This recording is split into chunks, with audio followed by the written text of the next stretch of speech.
திமுக வந்து கூட்டணியே இல்லாம தனிச்சுதான் நிக்க சொல்லுங்களேன். ஏன் நிக்கணும்னு கேக்குறேன். எதுக்கு நிக்கணும்? ஏன் பிஜேபி நிக்க சொல்லுங்களேன். கூட்டணியில மட்டும் எல்லா கட்சியும் வேணும், பட் ஆட்சியில வந்து பங்கு கொடுக்க மாட்டீங்க. ஆட்சியில எப்படி பண்ண முடியும்? நீ நார்மலா பண்ணு. இப்ப ஏன் வந்து எடப்பாடிக்கும் ஓபிஎஸ்க்கும் ஏன் முட்டிக்கிச்சு? ஒரே கட்சிக்காரங்க தானே, ஒரே ஆளுங்க தானே, ஏன் முட்டிக்கிச்சு அவங்களுக்கு?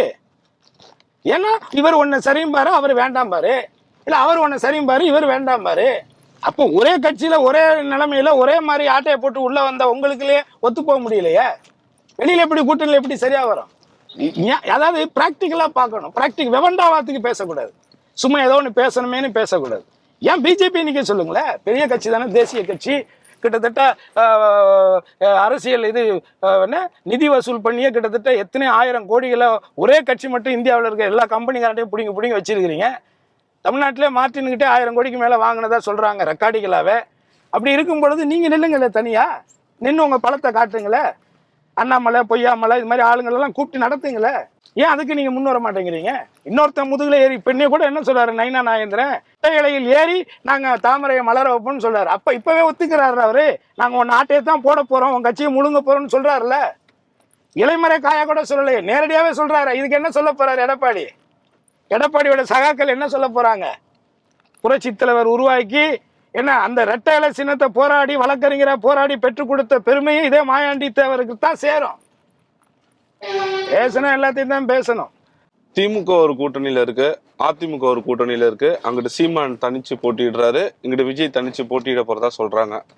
2026 தேர்தல் 4 முனை போட்டியா தமிழ்நாடு சந்திக்க இருக்கிறது. எத்தனை முனை போட்டியா இருந்தாலும் வரக்கூடிய தேர்தலில் தமிழகத்தினுடைய உரிமைகள், குறிப்பாக ஆளுநருடைய அதிகாரத்தை ஒட்டுமொத்த இந்தியாவுக்கு பறைசாற்றிய பெருமையும் உச்சநீதிமன்றத்தின் தீர்ப்பின் மூலமாக தொகுதி மறுவாய்வை எதிர்த்த முதல் மாநிலமாக, என்ன ஒரு குடும்ப கட்டுப்பாடு திட்டத்தை செயல்படுத்திய தென் மாநிலங்களை புறக்கணித்து வட இந்தியாவில் ஜனத்தொகையின் அடிப்படையில் நீங்கள் தொகுதி மறுவாய்வு, பாராளுமன்ற தொகுதி மறுவாய்வு செய்யக்கூடாதுங்கிற எதிர்ப்புல இருந்து மும்மொழி கொள்கை, தாய்மொழி தமிழ் மொழியும் இணைப்பு மொழியமான ஆங்கில மொழியும் இரட்டை மொழி கொள்கை தான் தமிழ்நாட்டில் என்று சொல்லி நீட்டுக்கு எதிரான தீர்மானம், தொடர்ச்சியாக தமிழர்களுடைய நலனுக்காக போராடி கொண்டிருக்கக்கூடிய நிலையில் கல்வியை வந்து மாநிலத்தினுடைய சுய அதிகாரத்துக்கு கொண்டுட்டு வரணுங்கிற கோரிக்கையிலிருந்து, இப்படி தொடர்ச்சியாக கச்சத்தீவை மீட்டெடுக்க வேண்டுங்கிற கோரிக்கையிலிருந்து தொடர்ச்சியாக தமிழர் நலன், தமிழ் மொழிக்கான உயர்வுக்காகவே குரல் கொடுத்து கொண்டிருக்கக்கூடிய, திட்டமிட்டு செயல்படுத்தி நிரூபித்து காட்டிக் கொண்டிருக்கக்கூடிய திராவிட முன்னேற்ற கழகத்தினுடைய தலைவர், இன்றைய முதல்வர், அருமை சகோதரர் மு.க. ஸ்டாலின் அவர்கள் தலைமையிலான ஆட்சிதான் 2026 தமிழகத்தில் நடைபெறும். அதுதான் தமிழர்களுக்கும் தமிழுக்கும் தமிழ்நாட்டுக்குமான பாதுகாப்பு அரணாக இருக்கும் என்பது முக்குளத்தோர் புலிப்படையினுடைய கருத்து. ஓகே, நீங்க சொல்லக்கூடிய மாநில சுயாட்சியும் சரி, தொகுதி மறுவரையும் சரி, இதுக்கு எதிராக தமிழ்நாடு சட்டமன்றத்துல தீர்மானம் கொண்டு வந்திருக்காங்க. இதுக்கு முன்னாடி இருந்த காங்கிரஸ் திமுக ஆட்சி இருந்துச்சுல, அப்போல்லாம் கேள்வி கேட்காத ஸ்டாலின் ஏன் இப்போ கேள்வி கேட்க? எல்லா காலத்திலுமே எல்லாருமே கேட்டிருப்பாங்க. ஒரு கூட்டணி கட்சி காலங்கள் இப்ப இருக்கிறோம். ஒரு வீட்டுல ஒரு சண்டை நடக்கும், அதே வீட்டில் ஒரு சந்தோஷம் நடக்கும். ஏற்கனவே அன்னைக்கு உங்கள் மாமனார் வந்து என்ன சொன்னார் தெரியுமா அப்படின்னு நம்ம இன்னைக்கு சண்டை போடுவோம். ஏன் அன்னைக்கு உங்கள் அப்பா மட்டும் எங்கள் அப்பாவை சொல்லலையான்னு ஒரு சண்டை போடுவோம். இதெல்லாம் வந்து சில நேரங்களில் சில பேர் செய்தது தவறு தான்.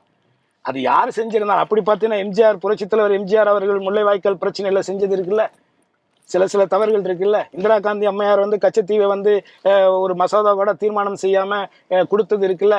அன்றைக்கு பேசி இருக்கலாம், ஒரு மாநில கட்சியோட அதிகாரத்துக்கு உட்பட்டு அவங்க கேட்டிருக்கலாம். நம்ம கேட்கலன்னு எப்படி சொல்ல முடியும்?